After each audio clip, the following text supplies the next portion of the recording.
muri Zimbabwe avasazobuda pachena kuti Chamisa blue train aiwa iri unstoppable nekuti tikuona kuti iri kufamba yatosvika nekubulawayo muri Zimbabwe aiwa pano paweekend pakazovhurwa hombe manje. Saka moendera mberi kune zvakabuda kune chinyiwa ndokurudzira subscribe like hotira on the bell icon. Torambochana maupdates anokupa pano pa ZVAITWA News Live nekuti osalosi vanouya paextendo pake update achiti the march is on in Njube Bulawayo. As we converse with the citizens on the national question, we face existential crisis in our country. The economy is in a mess characterized by high inflation, a choking debt crisis, unemployment, underemployment, low capacity utilization, and high taxes.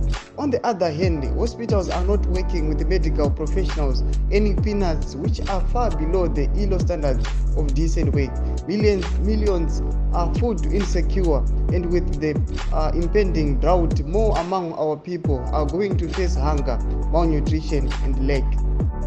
It is also a shame that as we gather in Njube, 4.8 million children are in poverty in our country. This is a serious indictment of our independence. No mashoko taugwa na osalusisi vachiti aiwa patakafamba tikaenda kunjumbe Bulawayo aiwa takanosangana nemakunun'unu maudza mmoyo chaiwo ekuti aiwa tinozoona kuti vanhu vari kutambura muZimbabwe, achiti aiwa zviri characterized kuti vanhu havana mabasa, vanhu vane nzara nekuda kwedrought yakaunziwa mugore rino. Muri Zimbabwe ndozvinouya zvichitaugwa nevanhu kwakafambwa naosalusisi naMusi Chibai. Tudziye munoti kudii pamusoro penyaya iyi, pamusoro peblue movement. Pine comment section medu musangana kusubscribe, kulike, turn on the bell icon. Tambochana maupdates anokupa pano pa ZVAITWA News Live.